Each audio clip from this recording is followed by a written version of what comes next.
O que significa para o Brasil a derrota de Donald Trump e a vitória de Joe Biden nos Estados Unidos, em especial para a economia do nosso país? Confira no comentário da doutora em Desenvolvimento Econômico pela Unicamp, Juliane Furno. Hoje eu quero me arriscar aqui a fazer algum tipo de análise ou um tipo de especulação sobre os impactos da eleição do Biden nos Estados Unidos para a economia brasileira, que eu acho que são elementos importantes para a gente ficar atento. Em primeiro lugar, o Brasil está cada vez mais dependente economicamente dos Estados Unidos. Então, de março até outubro, ou seja, esse período de pandemia, o déficit comercial brasileiro, ou seja, a diferença entre o que a gente exporta para os Estados Unidos e importa dos Estados Unidos, aumentou 8 vezes.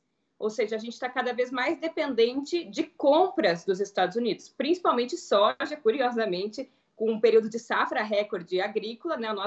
Nosso agronegócio muito vocacionado para o exterior deixou de desabastecer o mercado interno e hoje a gente é importador de soja dos Estados Unidos, além de importador também de combustível refinado. Por outro lado, a gente exporta petróleo cru, que é o que perdeu bastante valor nesse período de pandemia.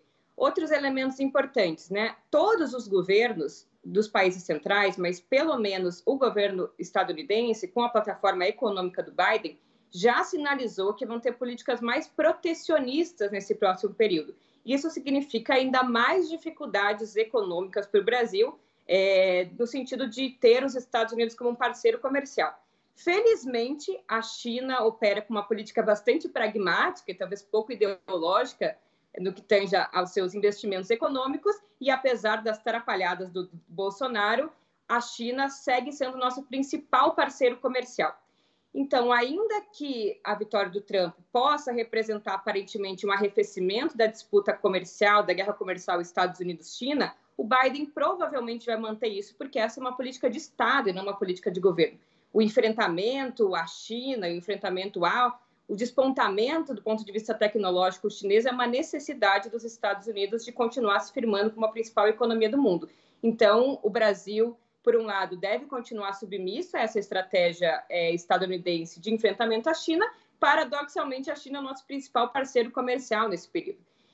Alguns pontos também que precisamos ficar de olho. Provavelmente o Biden, ainda que demagogicamente, se sustente numa plataforma mais verde ou tentando estipular algum tipo de sanção para o agronegócio brasileiro, principalmente em função das queimadas e do grande uso de agrotóxicos. Então, a gente pode ainda sofrer mais embargo das nossas mercadorias em função dessa estratégia, repito, demagógica das empresas, não tão preocupadas com o meio ambiente, mas sim preocupadas com ter um tipo de responsabilidade social.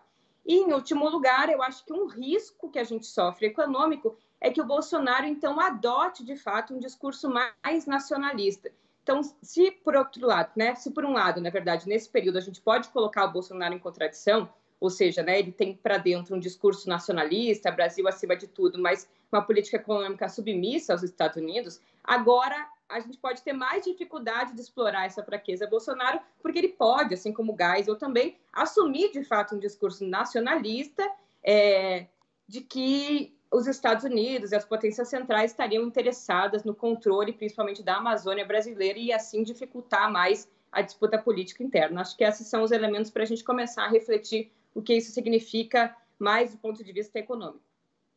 É só clicar em inscrever-se e depois clicar no sininho. Pronto! Assim que pintar notícia nova, você fica sabendo no ato.